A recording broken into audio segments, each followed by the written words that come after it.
Selamat pagi anak-anak. Bagaimana kabar kalian hari ini? Semua sehat ya? Kita akan melanjutkan materi tema 6, lingkungan bersih, sehat dan asri, subtema 1 di pembelajaran yang keempat. Tetap semangat ya, meskipun kalian belajar dari rumah. Hari ini kita akan belajar membuat kalimat tanggapan. Mari kita baca bersama-sama percakapan berikut ini. Percakapan ini antara Udin dan Ayah. Udin berkata, "Ayah, bagaimana cara melakukan gerakan melompat?" Nah, pertanyaan Udin ini artinya Udin sedang meminta petunjuk tentang bagaimana cara melakukan gerakan melompat. Dia berkata, "Ayah, bagaimana cara melakukan gerakan melompat?" Lalu dengan senang hati ayahnya menjawab, memberikan petunjuk.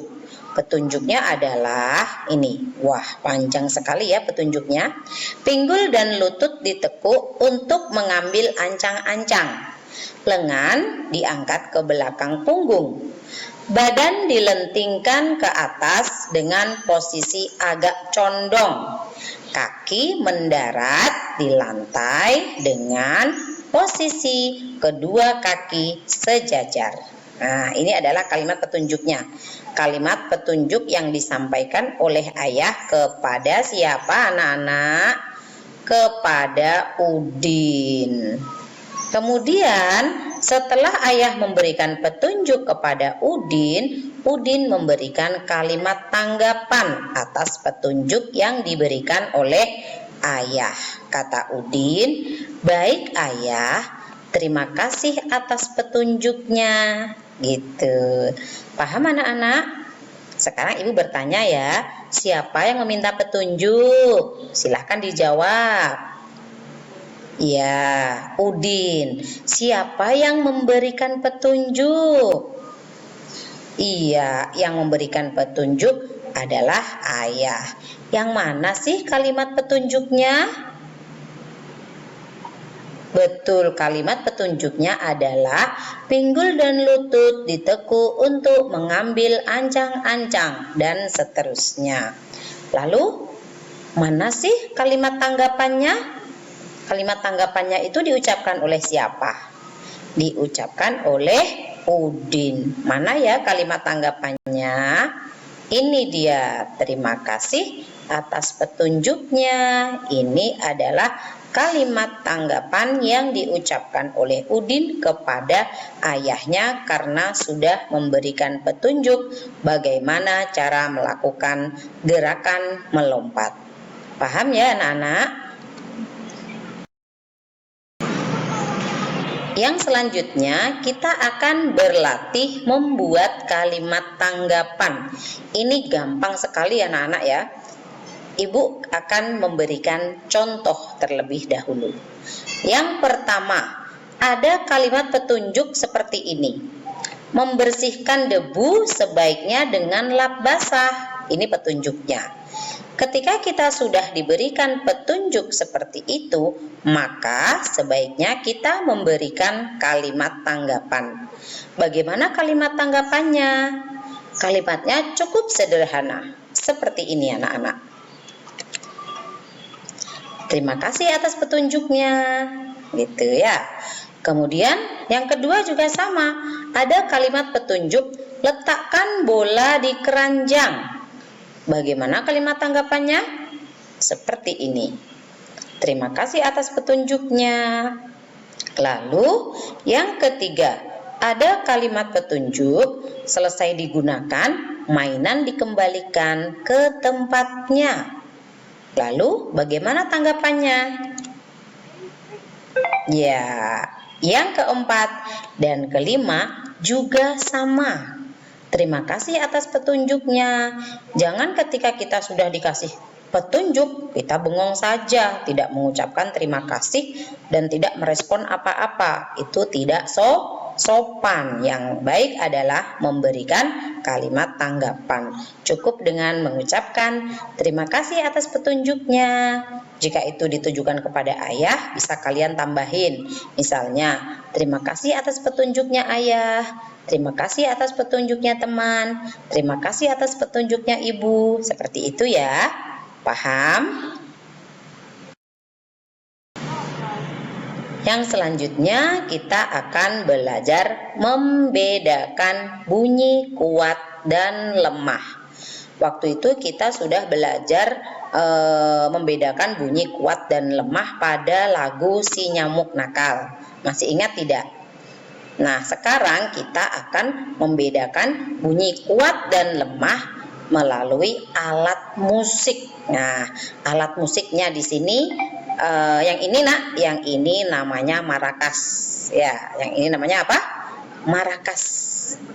Kalau yang ini namanya apa nak? Rebana. Alat musik marakas yang ini itu cara memakainya dengan cara digoyang-goyangkan saja. Dengan digoyang-goyangkan maka dia akan mengeluarkan bunyi, mengeluarkan suara. Bunyi itu bisa kuat dan lemah. Kapan marakas bisa mengeluarkan bunyi kuat? Jika marakas digoyangkan dengan keras atau dengan kuat, maka dia akan menghasilkan bunyi yang kuat. Sebaliknya, jika marakas itu digoyang dengan lemah, maka juga akan menghasilkan bunyi yang lemah. Demikian juga dengan rebana. Tetapi untuk rebana, cara memainkannya bukan digoyang nak, tetapi dipukul. Ya, ini adalah alat musik pukul, bukan digoyang. Lain-lain ya cara memainkan alat musik. Nah, kapan rebana ini bisa mengeluarkan bunyi keras? Tentu saja jika kita memukul rebana bagian tengah dengan kuat. Ingat ya anak-anak, ketika kita ingin menghasilkan suara rebana yang kuat, maka bagian yang dipukul adalah bagian tengah. Pukul bagian tengah dengan kuat untuk menghasilkan bunyi kuat. Lalu untuk menghasilkan bunyi yang lemah, di sebelah mana kita pukul? Pukul rebana bagian pinggir. Nih, perhatikan tangannya, dia ada di pinggir ya nak ya, tidak di tengah. Nah, pukul rebana di bagian pinggir dengan lemah untuk menghasilkan bunyi lemah. Paham? Oke. Sekarang kita masuk ke tugas. Tugas ini silahkan nanti kalian tulis soal dan jawaban. Untuk jawabannya tidak boleh meminta jawaban sama orang tua ya anak-anak ya. Kalian kerjakan sendiri. Tidak boleh orang tuanya yang mengerjakan. Ya, nomor 1. Di sini ada kalimat petunjuk. Petunjuknya adalah buanglah sampah pada tempatnya. Nah, kemudian ada tanggapan, tetapi tanggapannya masih kosong. Lihat nih, kalian diminta untuk memberikan kalimat tanggapan atas petunjuk yang di atas. Paham? Oke, yang kedua, alat di samping disebut, alat ini loh nak, nih namanya apa ini? Ibu udah jelaskan tadi ya, kalau lupa silahkan diputar lagi videonya. Lalu yang ketiga, jika marakas digoyang dengan kuat, maka akan menghasilkan bunyi yang bagaimana tadi. Lalu yang keempat, rebana akan menghasilkan bunyi lemah jika dipukulnya bagian mana tadi. Dia menghasilkan bunyi lemah jika dipukul bagian mana. Lihat lagi kalau kalian lupa ya. Lalu yang kelima, alat di samping disebut, nih alat ini yang cara memakainya dipukul bukan digoyangkan ya. Bisa? Oke, kerjakan dengan baik, tulisannya yang rapi, tidak boleh acak-acakan ya. Terima kasih.